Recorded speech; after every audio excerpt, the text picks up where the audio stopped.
Hello friends, welcome to Jharkhand GS centre. आज हम लोग पदभाग पढ़ेंगे। पदभाग में कविताओं का जो सीरीज चल रहा है उसमें हम लोग कविता आज पढ़ने वाले हैं आंखिक गीत।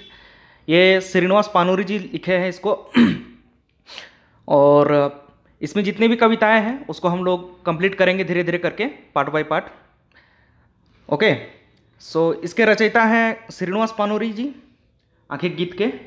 तो इसी को आज हम लोग पढ़ेंगे one by one, line by line इसको कंप्लीट करेंगे पूरे हिंदी मीनिंग और सारांश के साथ अच्छे से। ओके, तो इसके बारे में देख लेते हैं कि आंखिक गीत क्या है। इसके रचयिता के बारे में भी जान लेते हैं, जो लेखक हैं उसके बारे में भी जान लेते हैं, उनके बारे में भी जान लेते हैं और कविताओं के बारे में भी जान लेते हैं कि आंखिक गीत क्या है, शीर्षक के बारे में भी देख लेते हैं। ओके, तो चलिए शुरू करते हैं इसको।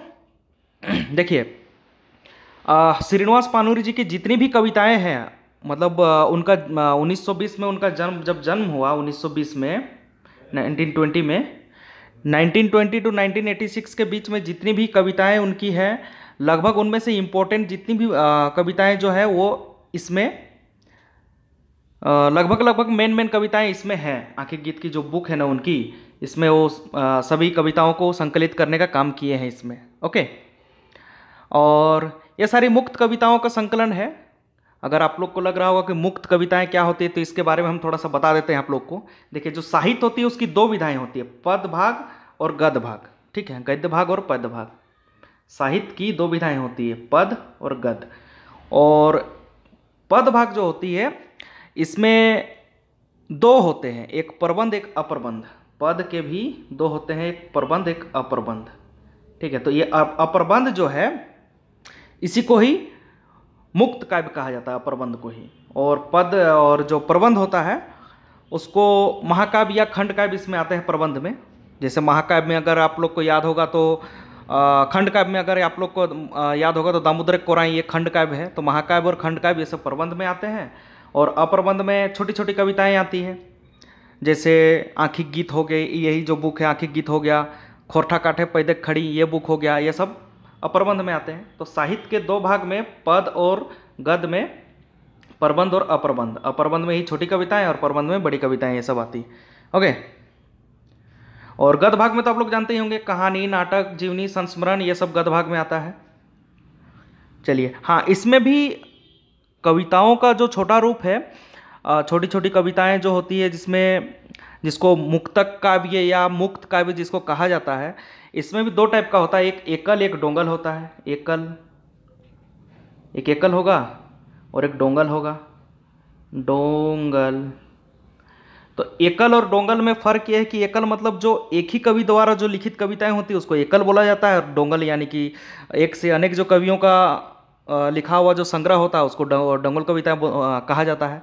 तो आंखिक गीत जो है ये एक एकल कविता है, क्योंकि सारे जो इसके कविताएं हैं उसको लिखे हैं, रचना किए हैं श्रीनिवास पानूरी जी। ओके, चलिए आगे हम लोग बढ़ते हैं।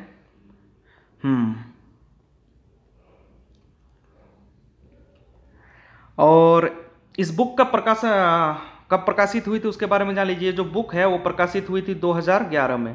प्रथम प्रकाशन इसका हुआ था 2011 में। ठीक है, प्रथम प्रकाशन इसका 2011 में हुआ था। और इसके प्रकाशक थे नारायण महतो जी, इसके प्रकाशक थे, प्रकाशक इसके थे नारायण महतो। नारायण महतो इसके प्रकाशक थे। ठीक है, ये बस थोड़ा थोड़ा याद रख लीजिएगा इस बुक के बारे में। और इसमें लगभग 72 कविताएं हैं, 72 to 80 कविताएं इसमें है। और कुछ कुछ इंपॉर्टेंट कविताएं हैं जहाँ से एकदम क्वेश्चन, मतलब एग्जाम में पूछना ही पूछना है वहाँ से क्वेश्चन, समझे। इसलिए जो कविता बुक है ये बहुत ही इंपॉर्टेंट हो जाती है, क्योंकि यहाँ से क्वेश्चन, कुछ कविताएं ऐसी है जहाँ से एकदम डायरेक्ट क्वेश्चन यहाँ से उठा के पूछ देगा। जैसे CGL के लिए हो, या तो अगर जितने भी झारखंड के एग्ज़ाम होने वाले हैं उसमें अगर खोरठा आप लोग चूज़ किए हैं तो वहाँ से ये बुक बहुत इंपॉर्टेंट है, अगर सिलेबस में दिया हुआ है तो। ओके, ये मुक्त कविताओं का संकलन बुक है, आप लोग को बता दिए हैं। तो आंखिक गीत के बारे में हम लोग अब हेडिंग के बारे में जानते हैं कि हेडिंग आंखिक गीत क्या है। आंखिक गीत यानी आंखों का गीत, यानी आंखों में देख के ही किसी को महसूस कर लेना, यही है शीर्षक। मतलब किसी को बोलने के लिए जुबान का मतलब जरूरी नहीं है या भाषा का जरूरी नहीं है, आंखों से देख के ही उसके भावनाओं को समझ जाना, यही है आंख का गीत। ठीक है, मतलब जैसे नहीं होता है एक कहावत जैसे है कि वियोगी होगा वो पहला कवि जिसके आह से उपजा होगा गान, यानी वियोगी होगा पहला कवि जिसके आह से उपजा होगा गान। मतलब यही है कि किसी के अंदर अंतरात्मा को ही जान लेना उसके आंखों से ही, उसके दुख को सुख को, यही आंख का गीत है। तो यही आंखों का गीत को, यही चीज़ को लिखे हैं, अपने रचनाओं को इसमें लिखे हैं, संकलित किए हैं कविताओं को एक एक करके, समझें। और उसका जो भाव है वो बहुत मर्म उसमें दिए हैं, इसमें मर्म देने का कोशिश किए हैं, और इसमें लिख के एक बहुत डीप टाइप का कविता लिखने का कोशिश किए हैं इसमें श्रीनिवास पानूरी जी। ठीक है, आप लोग को समझ में आ गया होगा कि आप लोग को हम कहना क्या चाह रहे हैं और समझ ही गए होंगे कि मुक्त कविताएं क्या होती है, प्रबंध क्या होता है, इसके बारे में जान गए होंगे, एकल डोंगल इसके बारे में भी जान गए होंगे। तो हम लोग पहला कविता लेते हैं, आज हमर गीतक देसे, यही है पहला कविता, हम लोग इसी को शुरुआत करेंगे। थोड़ा सा परिचय देख लीजिए श्रीनिवास पानूरी जी का। नाम श्रीनिवास पानूरी, माता का नाम दुखनी देवी, पिता का नाम शालिग्राम पानूरी। एकदम कंठस्थ कर लीजिएगा, एकदम क्वेश्चन पूछ देगा यहाँ से। इनका पिता का नाम क्या था, तो शालिग्राम पानूरी, माता का नाम दुखनी देवी। जन्म कब हुआ था, 25 दिसंबर 1920 को। स्थान बरवा अड्डा धनबाद। इसके बारे में आप लोग को अभी पढ़ाए थे, बरवा अड्डा गखई बोर, समझे। तो इन्हीं के बारे में है, इनका जो गांव का स्थान है वही है बरवा अड्डा। इनकी उपलब्धियां देखिए, बाल किरण यही लिखे हैं, बाल किरण, दिव्य ज्योति, मेघदूत जो अनुवाद किए थे, रामकथा अमृत, मालाक फूल, चाबी काठी नाटक, ये तो पढ़ाए ही हैं, उद्भासल कर नाटक ये भी पढ़ाए हैं आप लोग को, नाटक ये हम लोग को पढ़ना भी है ये दोनों। ठीक है, चलिए अब पढ़ते हैं हम लोग आज हमर गीतक देसे। देखिए इसका मतलब क्या हुआ, आज हमर गीतक देसे, इसमें क्या है कि ये कविता जो है, ये कविता अपनी कविताओं के मतलब अपनी कविताएं जो इन्होंने लिखी है उसी के प्रशंसा के बारे में ये कविता लिखा गया है कि ये कविता मतलब आज हमारा जो जितनी भी मैंने रचनाएं रची है या कविताएं लिखी है तो उसके बारे में कवि इसमें प्रशंसा कर रहे हैं कि आज हमको खुशी महसूस हो रहा है कि मेरी कविताओं को इतनी पहचान मिल रही है, जान मिल रही है, खोरठा कविताओं को। तो वही चीज़ लिखे हैं यहाँ पे, यही है बात आज हमर गीतक देसे, समझे। और पानूरी जी जितने भी कविताएं लिखे मैक्सिमम इनकी कविताएं जो है प्रगतिशील टाइप की कविताएं हैं, प्रगतिशील हैं कविताएं और बहुत ही प्रासंगिक टाइप की कविताएं हैं। और आज हमर गीतक देसे का मतलब आप लोगों को समझ में आ गया होगा कि ये अपना प्रशंसा कर रहे हैं अपना कविताओं के बारे में कि मेरी जो कविताएं हैं जिसको पहले लोग नहीं समझ पाते थे, नहीं बुझ पाते थे, लेकिन आज ऐसा दौर आ गया है कि मेरी कविताओं को लोग जान रहे हैं, पहचान रहे हैं। आज अच्छा समय आया है कविताओं का। ओके,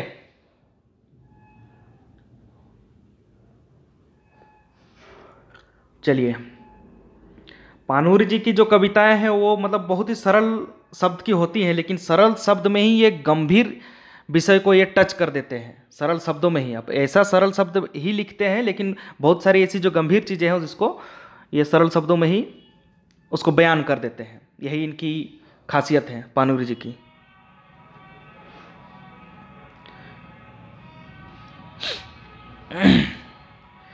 आज हमर गीतक देसे फूटल सुधे फूल, डायरी डायरी पाते पाते लटकल अलीकुल।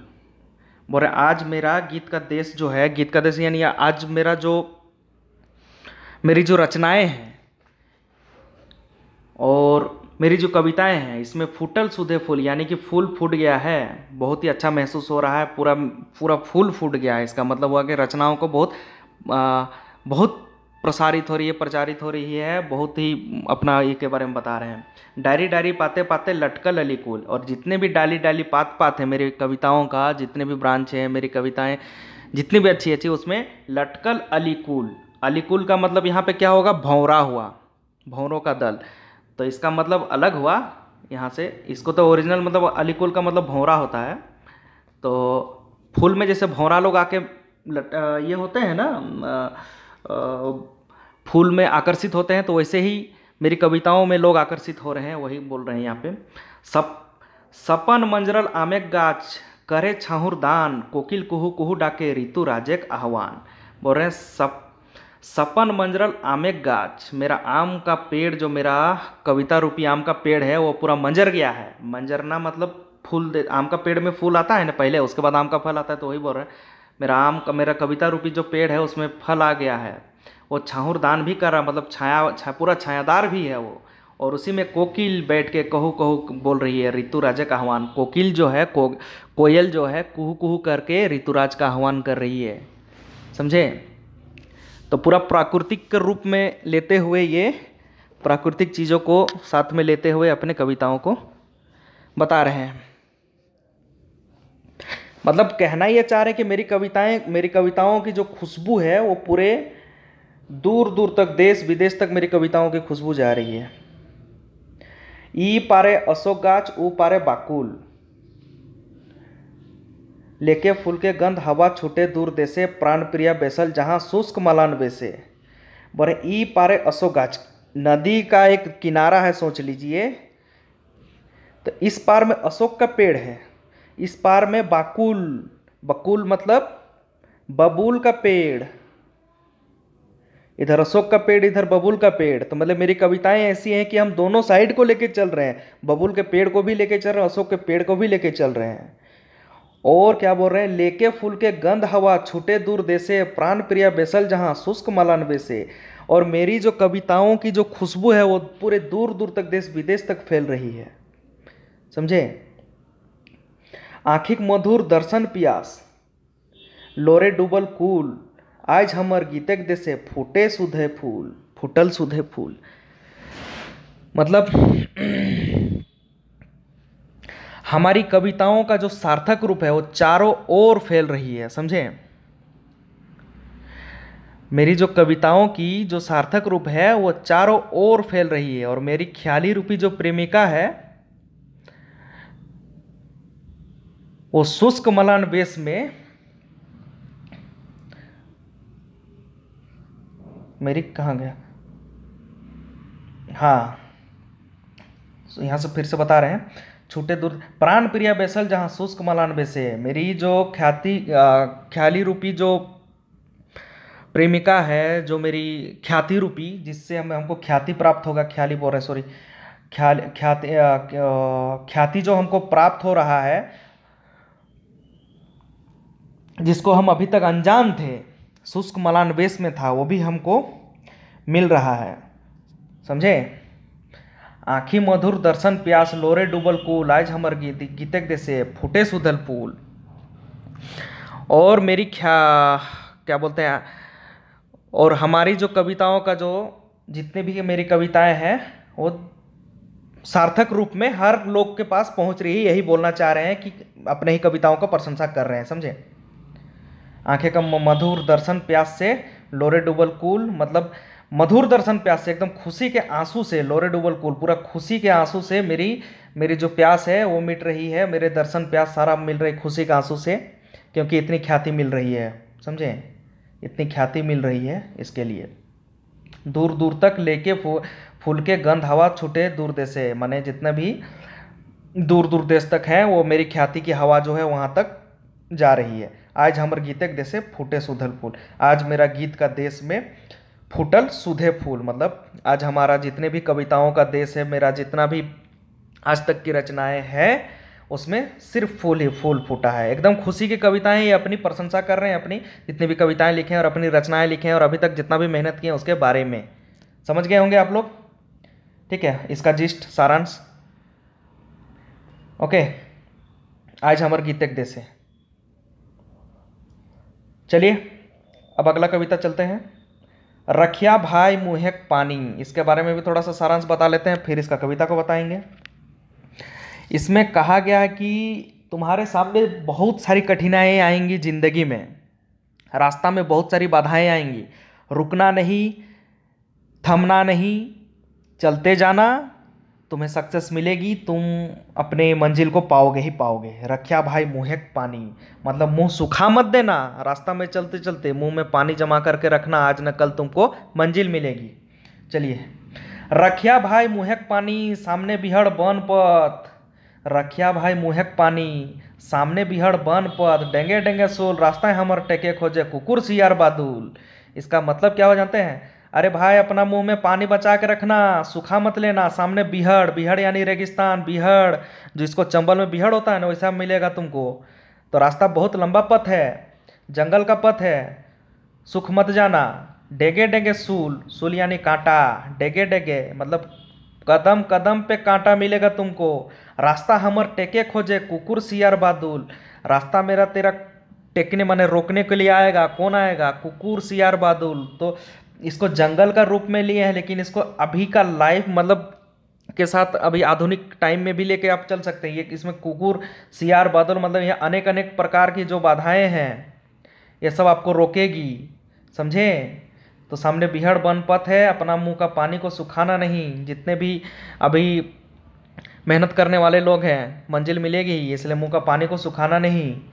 सामने पे आएगा कुकुर सियार बादुल, लेकिन सबको लेके चलना है, सबको टेकल करना, ठीक है?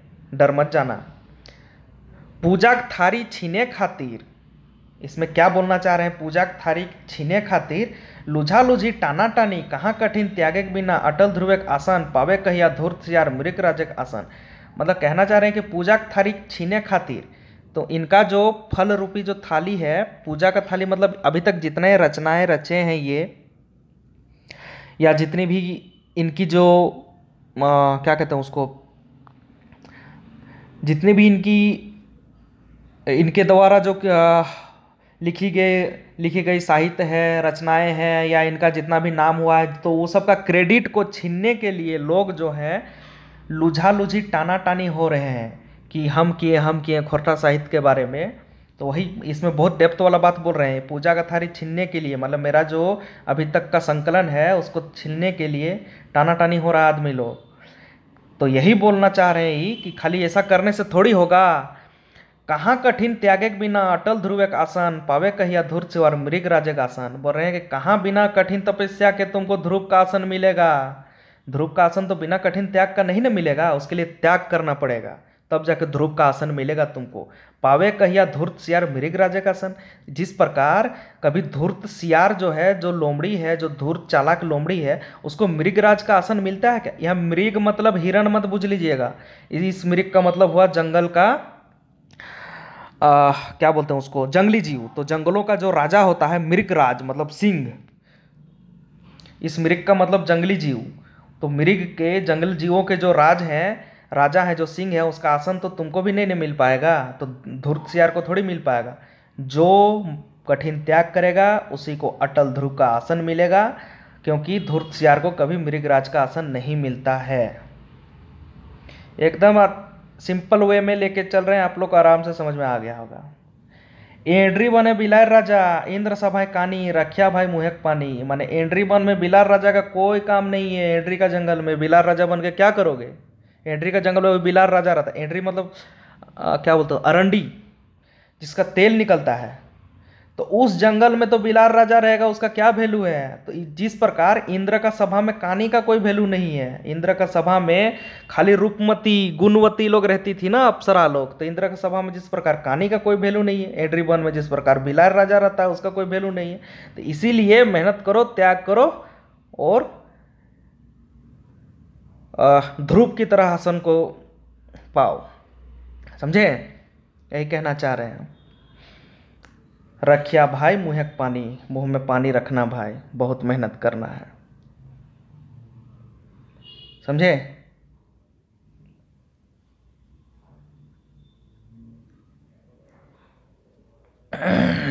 चलिए अब अगला कविता हम लोग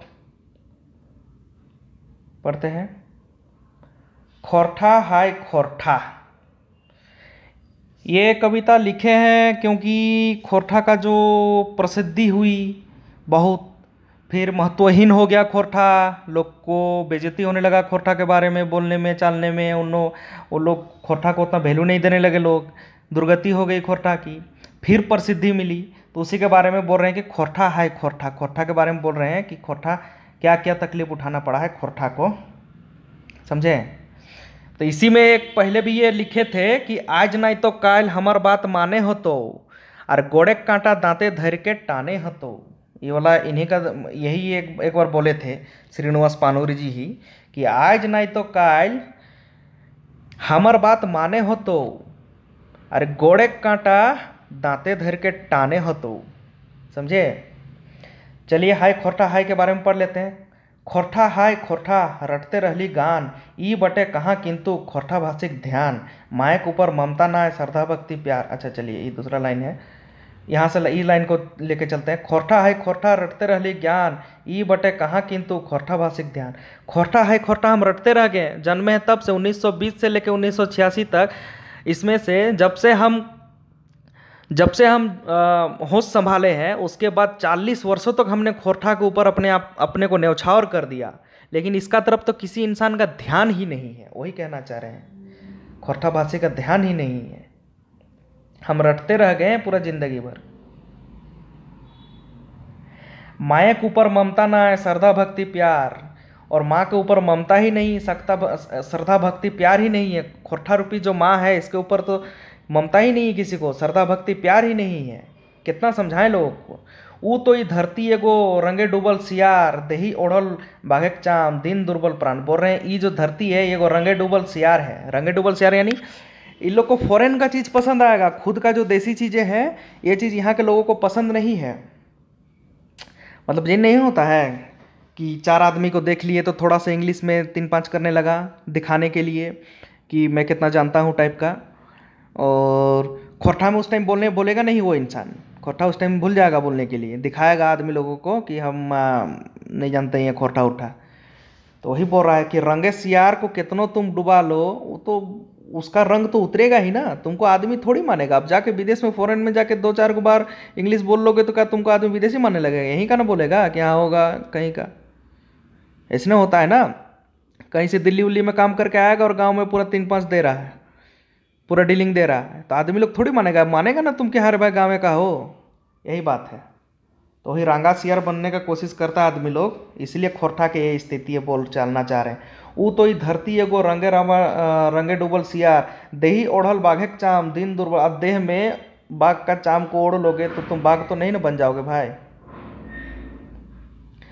और क्या होगा तेरा स्थिति? धोबी कुकुर घरेक न घाटेक, अमृत छोड़ लालसा जूठा चाटेक, कहाँ होकर आन सम्मान विश्व सभा स्थान।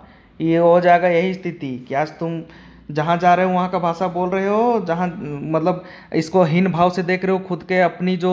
अपनी जो मातृभाषा है, अपनी जो माँ का पेट कैसे निकलने के बाद जब तुमने ज़मीन को छुआ होगा उस टाइम से जो तुम भाषा को अपनी जुबान पे लेके चल रहे हो, आज उसी का अनादर कर रहे हो, तो तुम्हारा क्या स्थिति होगा? ना तो तुम फॉरेन का बन पाए, ना विदेशी बन पाए, ना विदेशी चीज़ को ढंग से कर पाए, ना तो खुद का भाषा को अपना पाए। तो बीच में तुम पड़ गया कैसा? धोबी का कुत्ता की तरह। समझा? जो अमरूद का आशा करके गया था और ना उसको कुछ मिला, ना घर का ना घाट का। समझे? वही बात है उसका। और वैसे आदमी का विश्व में कहीं भी किसी भी सभा में न सम्मान न मान कुछ नहीं है। यही बात बोला जा रहा है। समझ गए होंगे? एकदम रिलेटेबल चीज़ है, बहुत ही प्रासंगिक चीज़ है। आजकल का जो माहौल है उसी के अनुसार लिखा गया है।